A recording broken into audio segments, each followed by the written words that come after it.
ओम नमो भगवते वासुदेवाय। ओम नमो भगवते वासुदेवाय।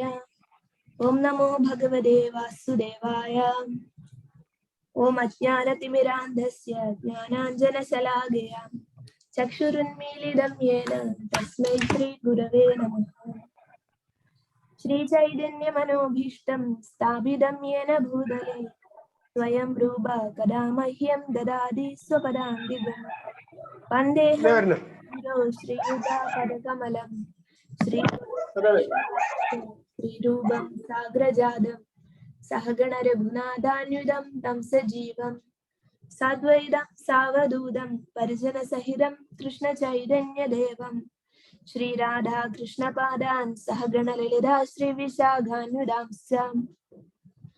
हे कृष्ण करुणा सिंधु दीनबंधु जगत्पदे गोपेशा गोपिका कांद राधा कांद नमोस्तुते। तप्त कांचन गौरांगी राधे वृंदावनेश्वरी वृषभानुसुते देवी प्रणमामि हरिप्रिये। वाञ्छाकल्पतरुभ्यश्च कृपा सिन्धुभ्य एव च पतितानां पावनेभ्यो वैष्णवेभ्यो नमो नमः। नमः ओं विष्णुपादाय कृष्णप्रेष्ठाय भूतले श्रीमते भक्तिवेदान्त स्वामिनिधि नामिने। नमस्ते सारस्वते देवे गौरवाणी प्रचारिणे निर्विशेषा शून्यवादी पाश्चात्य देशधारिणे। जय श्री कृष्ण चैतन्य प्रभु नित्यानंद श्री अद्वैत गदाधरा श्रीवासादि गौर भक्तवृंद। हरे Krishna Krishna Krishna Hare Hare Hare Ram Ram Ram Hare Hare. We are reading the book Beyond Birth and Death. Now we are reading the chapter 3.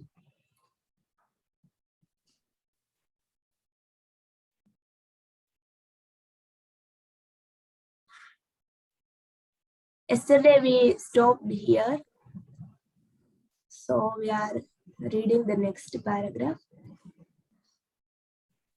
The proper process for approaching Krishna was given to humanity by Lord Chaitanya Mahaprabhu, and Rupa Goswami, his first disciple, appreciated it.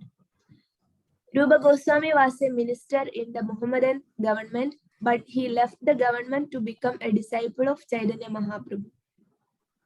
When he first went to see the Lord, Rupa Goswami approached him with the following words.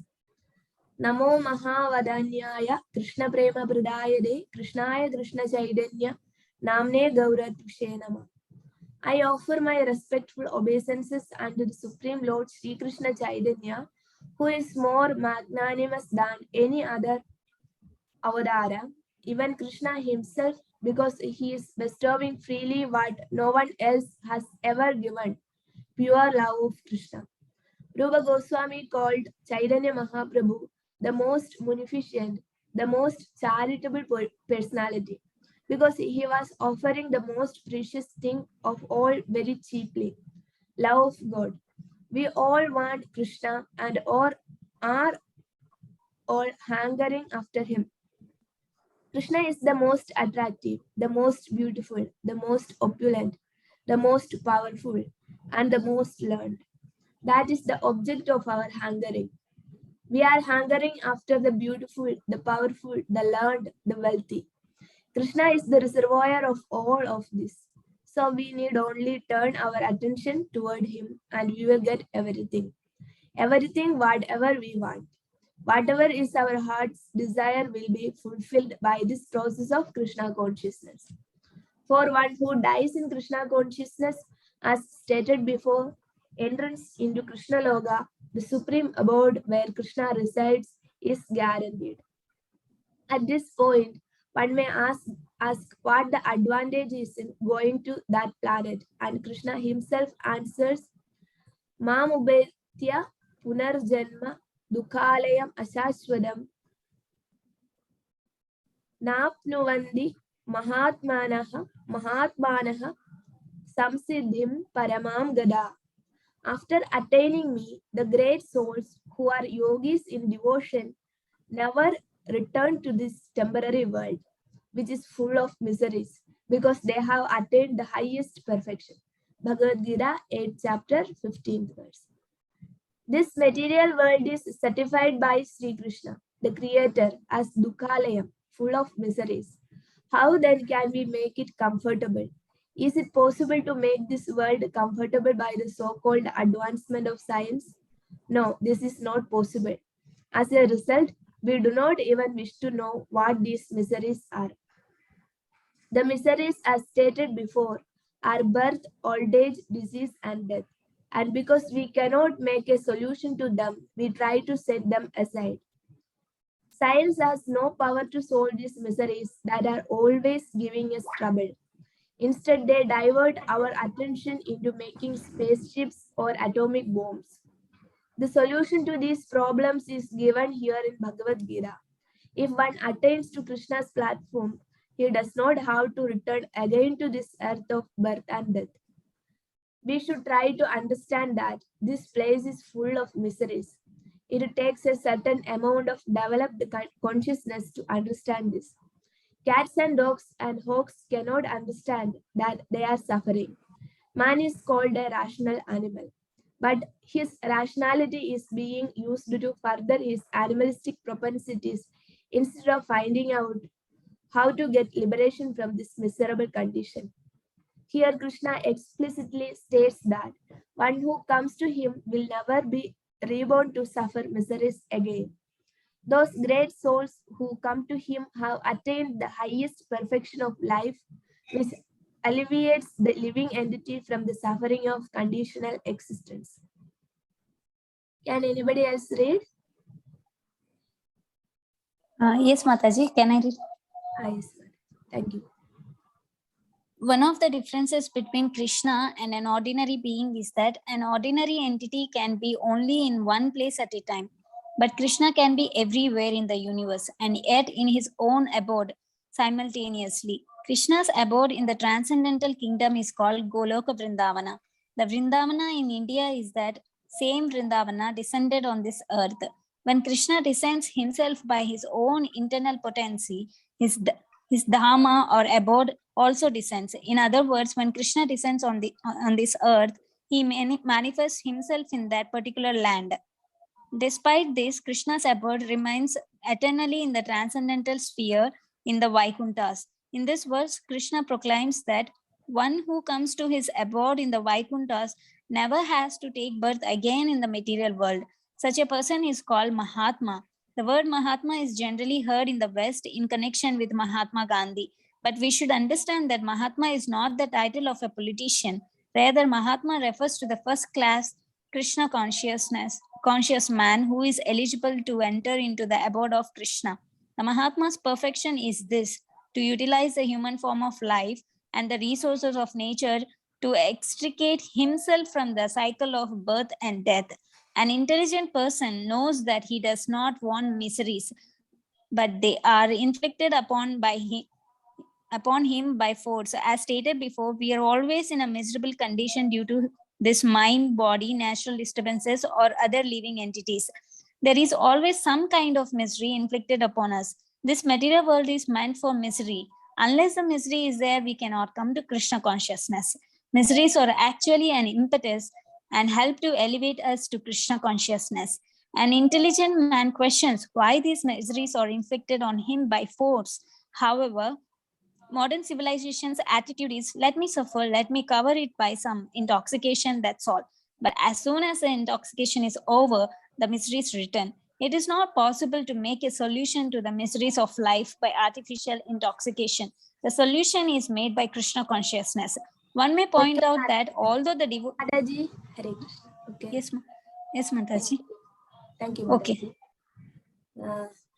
Anybody else can read? Hare Krishna. Nirubama Madaji can read. Amit Prabhu can read. Hare Krishna.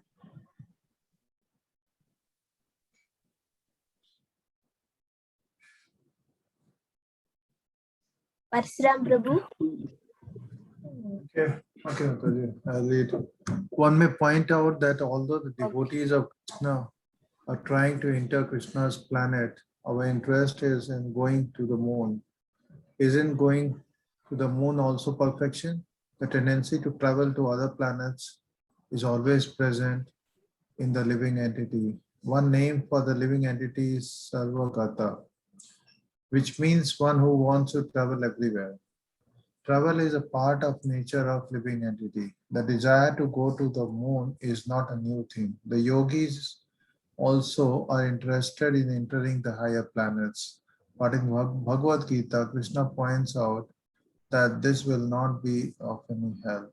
A Brahma Bhuvan Aloka Punaravriti Nojana Mam Upaitya Tu Kaunteya Punarjanmana Vidyate.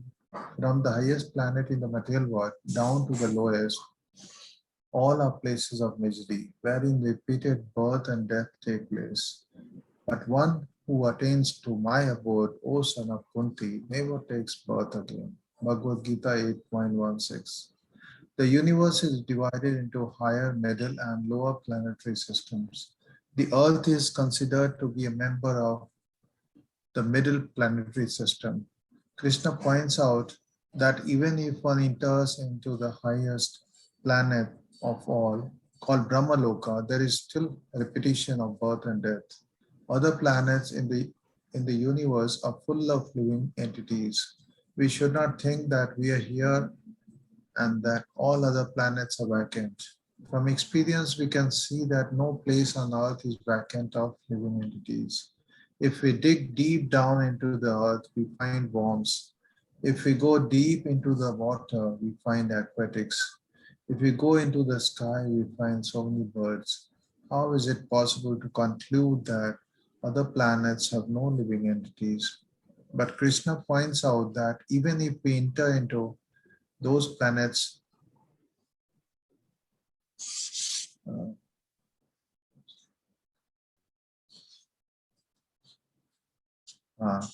other planets have no living entities. But Krishna points out that even if we enter into those planets where great demigods reside, we still be subjected to death. Again, Krishna repeats that upon reaching his planet, one need not take birth again. Okay, Prabhu, thank you. Okay. Anybody else? Bhubalan Prabhu? Hare Krishna. Yes, Mataji. Can you hear me? Yes, yes. Okay. We should be very serious about attaining our eternal life, full of bliss and knowledge. We have forgotten that this is actually our aim of life, our real self-interest. Why have we forgotten? We have simply been entrapped by the material glitter, by skyscraper, big factories, and political play. Although we know that however big we build skyscrapers, we will not be able to live here indefinitely. We should not spoil our energy in building mighty industries and cities to further entrap ourselves in material nature. Rather, our energy should be used to develop Krishna consciousness in order to attain a spiritual body, whereby we may enter into Krishna's planet. Krishna consciousness is not a religious formula or some spiritual recreation. It is the most important part of the living entity. Finished the third chapter. We are going to fourth chapter. Read, Shall I Prabhu. continue? Read. Yeah. The sky beyond the universe. If even the higher planets in this universe are subject to birth and death, why do great yogis strive for elevation to them?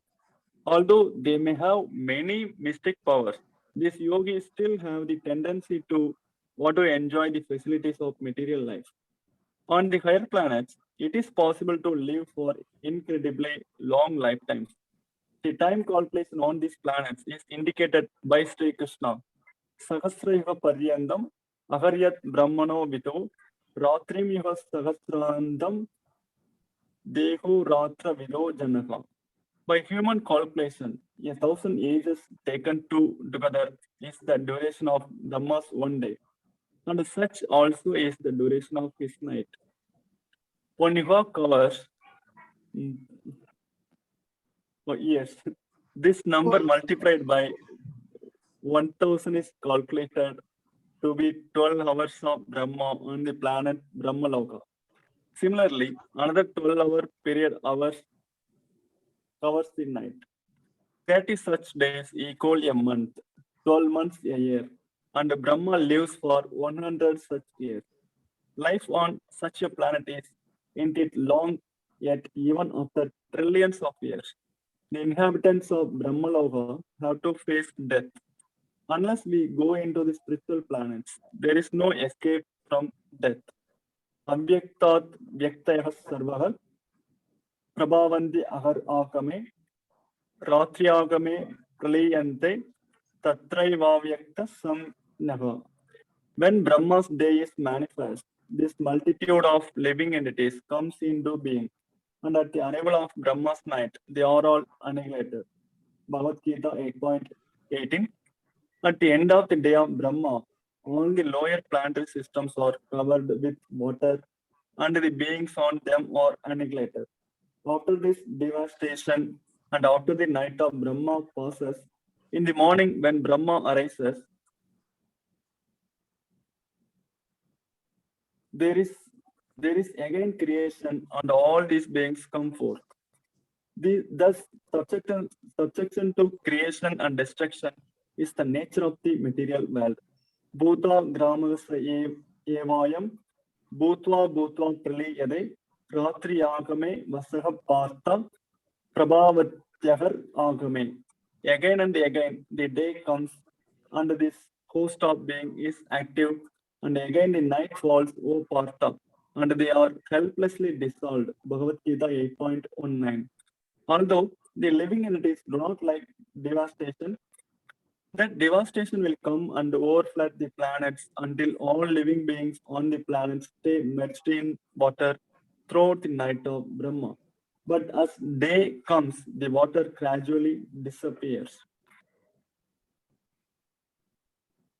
Parastasmatu bhavonyo vyakto vyaktat sanatanaka yahasya sarvesu bhuteshu nasyatsu na vinashyati.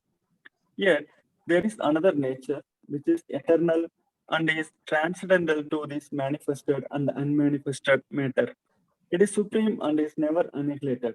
When all in this world is annihilated, that part remains as it is. Bhagavad Gita 8.20. We cannot calculate the extent of the material universe, but we have Vedic information that there are millions of universes within the entire creation, and beyond these material universes, there is another sky which is spiritual. There, all the planets are eternal, and the lives of all the beings on them are eternal. Have experience also of two natures. The living entity is spirit, and as long as he is within matter, matter is moving, and as soon as the living entity, the spiritual spark, is out of the body is immovable. The spiritual nature is called Krishna's superior nature, and the material is called the inferior. Beyond this material nature, there is a superior nature which is totally spiritual. It is not possible to understand this by experimental knowledge. We can see millions and millions of stars through a telescope, but we cannot approach them. We have to understand our incapabilities. If we cannot understand the material universes by experimental knowledge, what is the possibility of understanding God and His kingdom? It is not possible experimentally. We have to understand by hearing Bhagavad Gita. We cannot understand who our father is by experimental knowledge. We have to hear the word of our mother and believe her. If we do not believe her, there is no way of knowing. If we just stick to the Krishna conscious method, all information about Krishna and his kingdom will be revealed. Thank you, Prabhu. Hare Krishna. Thank you. Parastu Bhava means superior nature, and Avyakta refers to what we see manifested. We can see that the material universe is manifested through the earth, sun, stars, and planets. Beyond this universe is another nature, an eternal nature. Avyaktad Sanadanaha. This material nature has a beginning and an end, but that spiritual nature is Sanadana, eternal. It has neither beginning nor end. How is this possible? A cloud may pass over the sky and it may appear to cover a great distance, but actually it is only a small speck covering an insignificant part of the whole sky. Because we are so small, if only a few hundred miles is covered by cloud, it appears that the whole sky is covered. Similarly, this whole material universe is like a small insignificant cloud in the vast spiritual sky. It is engaged by the Mahat Tattva, matter. As a cloud has a beginning and an end, this material nature also has a beginning and an end. When the clouds disappear and the sky clears, we see everything as it is. Similarly, the body is like a cloud passing over the spirit soul. It stays for some time, gives some byproducts, dwindles, and then vanishes. Any kind of material phenomena that we observe is subject to these 6 transformations of material nature. It comes into being, grows, stays for a while, produces some byproducts, dwindles, then vanishes. Krishna indicates that beyond this changing cloud-like nature, there is a spiritual nature which is eternal. In addition, when this material nature is annihilated, that avyaktigada, that avyaktad sanadana will remain.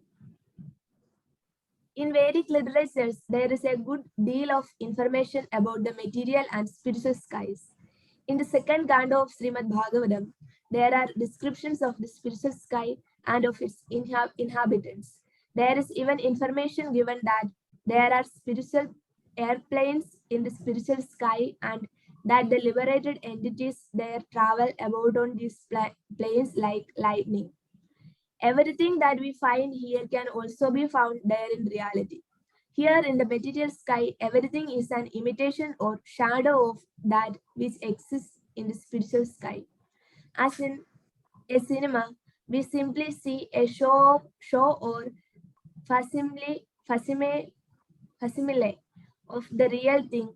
In Srimad Bhagavatam, it is said that this material world is but a combination of matter modeled on the reality, just as a mannequin of a girl in a store window is modeled on a girl.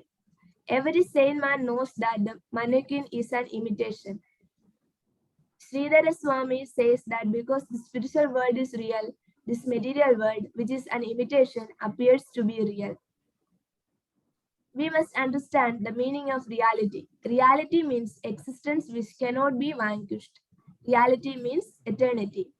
Na sado vidyade bhavo, na bhavo vidyade sada, ubhayorabi drishtondas tvanyos tattva darsibhi. Those who are seers of the truth have concluded that of the non-existent there is no endurance, and of the existence there is no cessation. These seers have concluded by studying the nature of both. Bhagavad Gita, 2nd chapter, 16th verse. Real pleasure is Krishna, whereas material pleasure, which is temporary, is not actual. Those who can see things as they are do not take part in shadow pleasure. The real aim of human life is to attain that spiritual sky. But as Srimad Bhagavatam points out, most people do not know about it. Human life is meant to understand reality and to be transferred into it. All Vedic literature instructs us not to remain in this darkness. The nature of this material world is darkness, but the spiritual world is full of light and yet is not illuminated by fire or electricity. Krishna hints of this in the 15th chapter of Bhagavad Gita. Natat bhasayade suryo na shashango na pavaga yadgatva na nivartande tadhama paramam mama. That abode of mine is not illuminated by the sun or moon nor by electricity. One who reaches it never returns to this material world. Bhagavad Gita 15:6. I think that we can stop here. Bhagavad Gita 15th chapter, 6th verse. Thank you to all who joined for today's reading session. Hare Krishna. Hare Krishna. Hare Krishna Mataji, Hare all Krishna, glories to Dandavat Srila Pranam, Jai Prabhupada. Srila Thank you so Prabhupada. much. Hare Krishna. Always. All glories to Srila Prabhupada.